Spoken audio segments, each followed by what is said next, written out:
Hey everyone, today I'm going to show you a tutorial on React Router and code splitting. So it's going to be a small focus tutorial on code splitting and how you can lazy load your components with React Router and using the lazy method from the React library. So I'm going to do this code splitting and we're going to follow this a little bit. And I had to do this in one of my just personal projects recently, and I just wanted to create a tutorial because I think it's pretty cool, and you can avoid bringing in all your components all at once, especially when they're not used based on your route. So I'm going to give a example. I'm going to create an example and then show you why code splitting really is wonderful to have in your routes. So I already installed the React app. If you don't, inside my directory. So if you want to follow along, just run this command, create React app dot in your directory, or if you want to create an app name. And then let's go ahead and install React Router. So all we need to do, I believe, is npm install React Router DOM.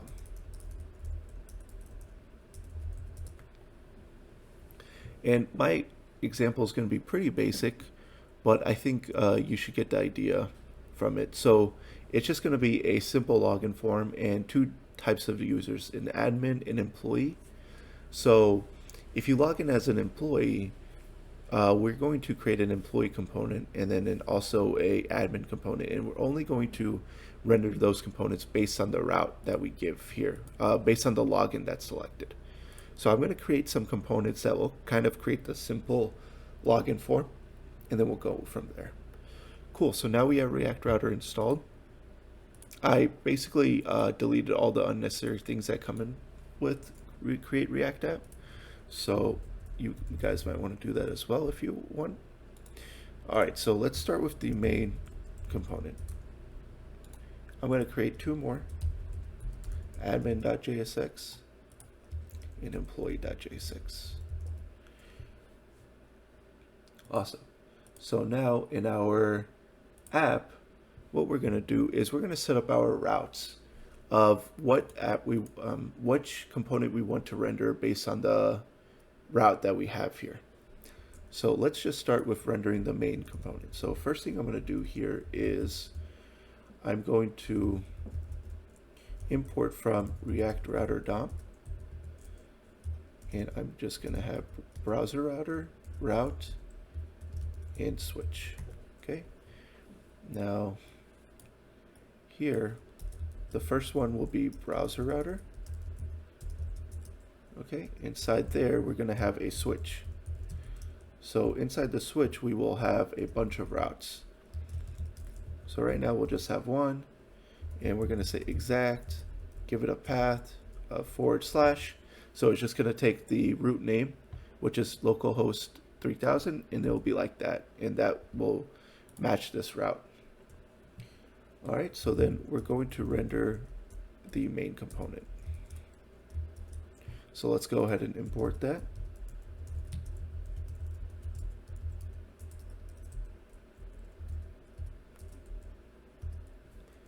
Okay, so I'm just going to do main like this. Okay, so now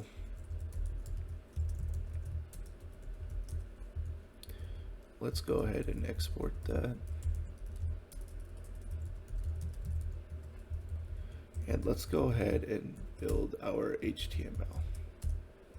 So I'm going to give this a class name of main section, and I'm going to use a section element instead of a div.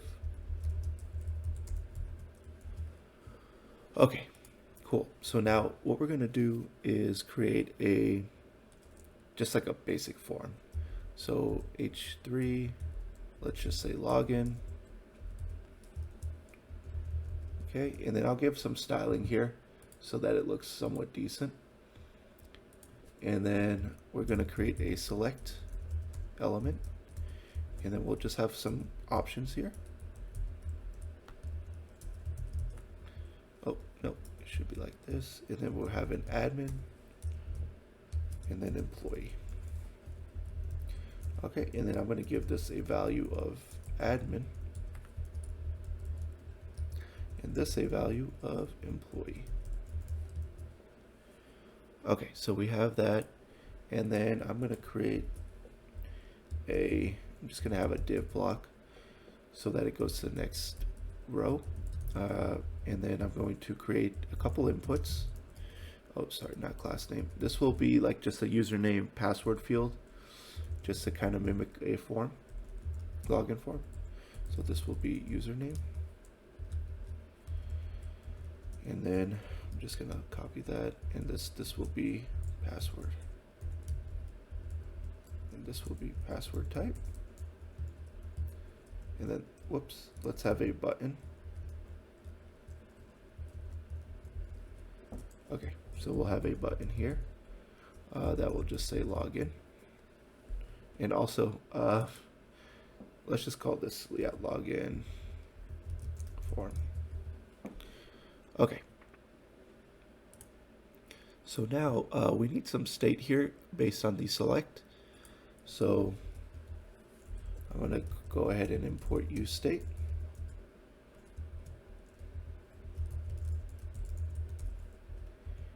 All right, so then I'm going to create a variable to hold the select state.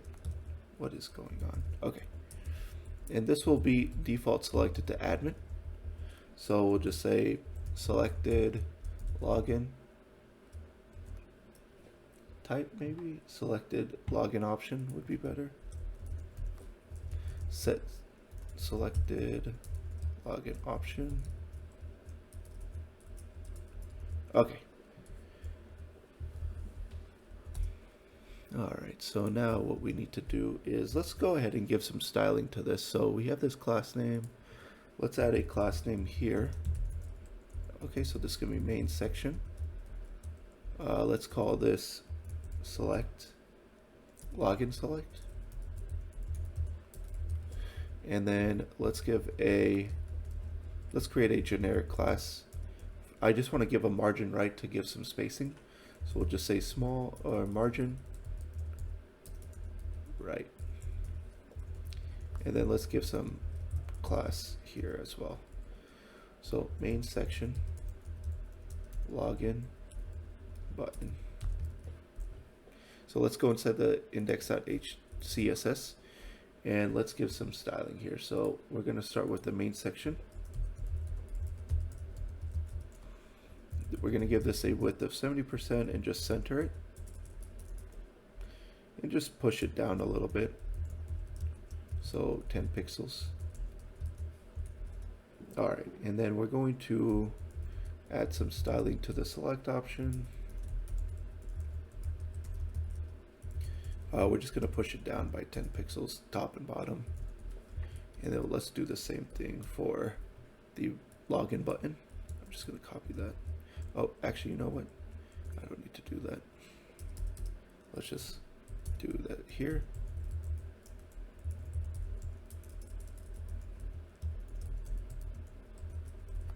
Okay, cool. So now I just want to add this margin right, and that's it for the styling. Cool. So that's it for that. Now let's handle the select option change. So let's create a method to handle it. Handle select login option. We'll just get an event here, and we're just going to say select or set, and we can just do event.target.value. And if you really, since the default is admin, if it was just, well, this will only be what do you call it, triggered if you change it, so that's fine. We can leave it like that. And then let's add the on change. Okay, cool.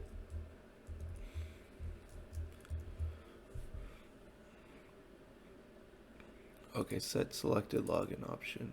Oh. Okay, So now if we change that, it should get updated in the state. And now let's work on the login. Just the login button. I don't even care if there's any text there or not. We'll just have a function there. On click, handle, login, click.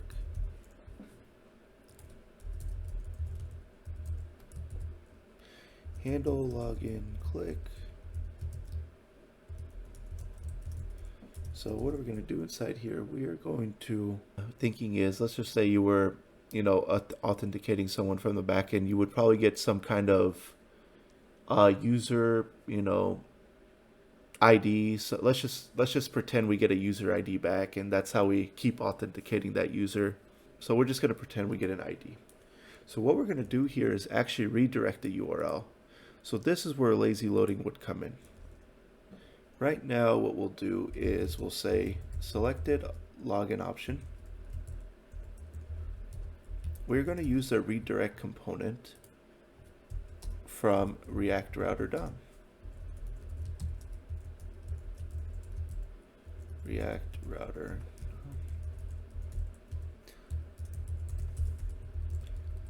Okay, so we're going to go ahead and return redirect.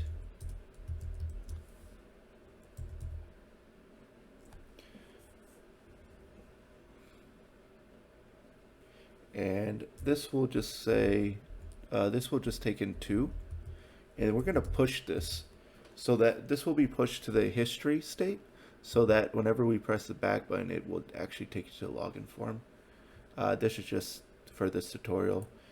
Okay, so let's just say we call this admin, and let's give them an ID of 12. Otherwise, we'll have an else if. I don't want to have a non-else condition, like just assume that it's employee, because if things get manipulated, then we could be showing them components we don't want to instead of an error component. So yeah. All right, so return redirect. So then here we will say employee, and let's just do 23. Okay. So what is this actually going to do, redirect? This will go back here and cause a this to kind of change the route. Okay, so what we're going to do is go ahead and import employee.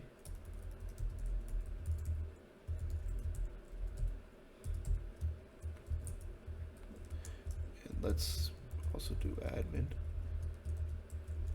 Okay, so now I'm going to copy this twice. One will be admin and then the other will be employee. Okay, so now I'm going to get rid of these exacts. Now for the path, we know that it's going to be admin, and we're also expecting some kind of parameter to be there. So the cool thing about React Router is you can dynamically add parameters here. So you can say ID. Okay, and then employee. So if someone tried to just say like admin, it would still hit this route, but you would need to validate it. Whereas at least you have that extra step. There's an ID in the parameter. So manipulating the URL would not. You still have to authenticate it as well in the backend, but it's just good to have this ID passed. Because the main benefit of this is it will actually be easily accessible in your admin component, so that if you need to authenticate anytime there's any backend calls, you can easily have access to that ID to send to your backend. Cool. Okay, so let's create these components for admin and employee. So I'm going to create my methods here for components. And right now, let's just return div logged in as admin.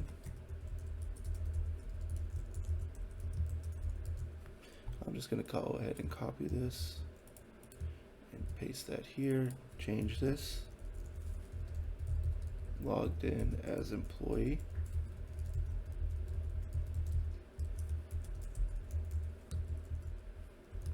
Okay, cool. Okay, so now I'm in the app component and I want to just show you guys something real fast. So now that we imported these, I want to show you guys in the source. If you see the components that are imported, you see all of this is actually in the basically loaded. Okay, this is all being loaded and this is all available. So now imagine if these components had like, this was like a huge application and admin could do its own set of functionalities and an employee would have a different set of kind of functionalities that they can do. And imagine just loading in hundreds of components for each parent one. Eventually, you know, it would slow down your app, I'm sure. So a good measure that you can take beforehand is lazy load them. What we can use is called suspense, and we can use the lazy method. So instead of directly importing employee, we can do this. We can do const employee equal to, we can do, let's go ahead and import lazy from React. So we're gonna do this. So it will be lazy import components employee. Let's copy that and change it to admin. Okay, and one little thing I'm going to show you. Whenever these do get loaded in, Webpack basically handles all this for us, okay? I can't talk about the exact details of how it works because I don't fully understand it myself, but you can see in the network tab how it brings in the JS file. Okay, so now what I'm going to show you is if I log in here, well, let's see why that's not working. I'm going to refresh and make sure. Oh, one thing we need to add, sorry, is we need to add in suspense. So we'll need to add suspense right above the routes here. Since some of the routes are lazy loaded, we need to wrap them into, the components are lazy loaded, we need to wrap it under suspense. Give it a fallback, and let's just give it a div. This would usually be some kind of loading component that you would have. Okay. And it's being so fast that you can't really notice it. Okay, so why is this not working? Let's see. I guess the redirect is not working. That is because, let's look at the components real fast. We have main, state is admin. Let's go ahead and debug it real fast. It's probably something silly. I do want to show you though, if you see now, admin and employee are not actually shown here because they're not actually loaded in. All right.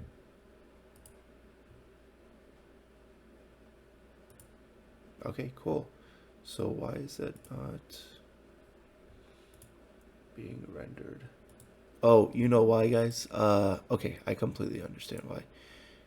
I made a silly mistake. This is being called as an event handler, and it won't actually return anything.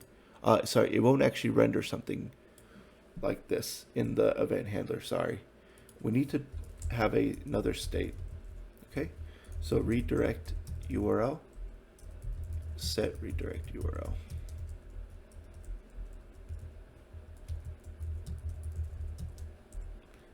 Okay.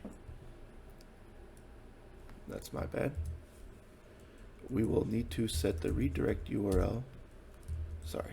This will be like this. So we will set the redirect URL like this.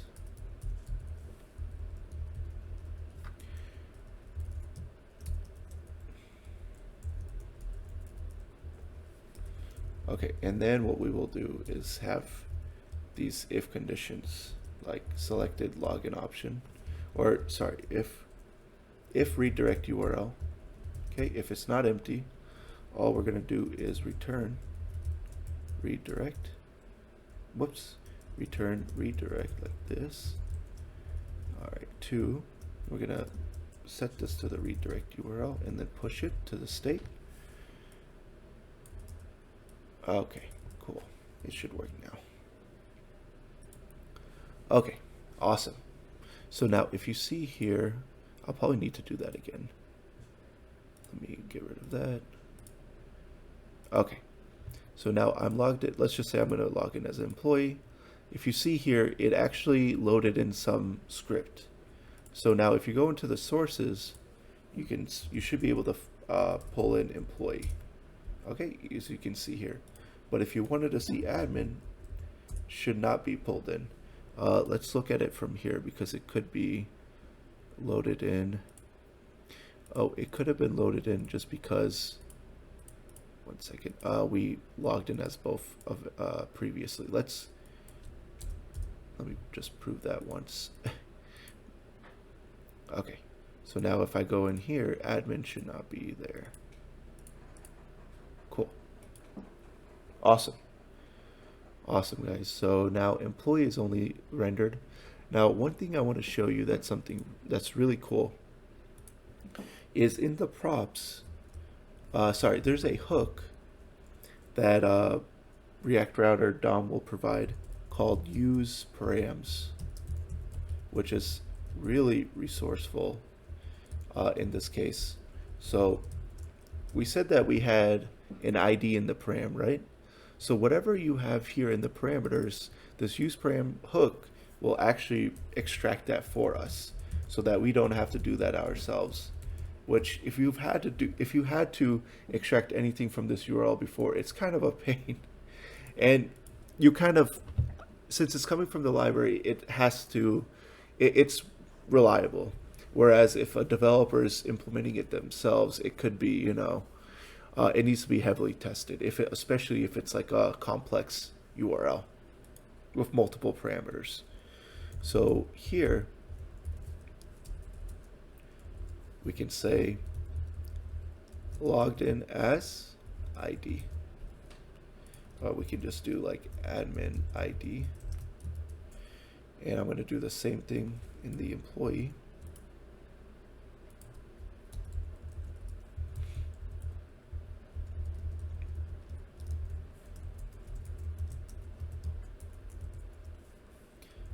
Okay.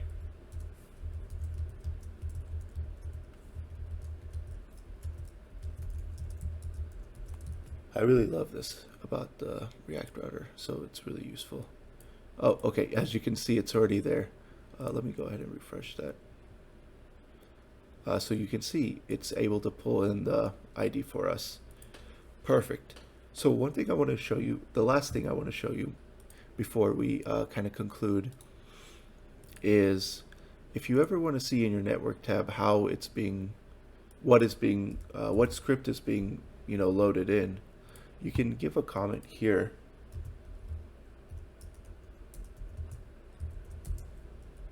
In case you're having some trouble with how your routes are matching, because trust me, it can, if you have a complex route with multiple parameters and you need to match those routes, it takes a little bit to kind of play around with the path to make sure it works. Okay, Webpack chunk, you can give this comment Webpack chunk name and give the name as employee here.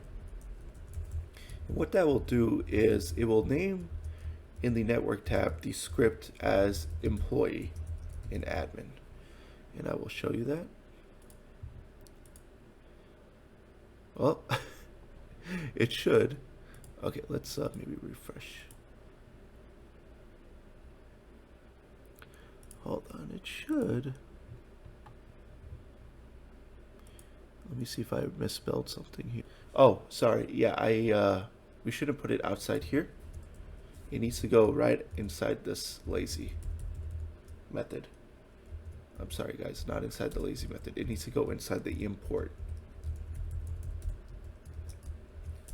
Okay, it should work now.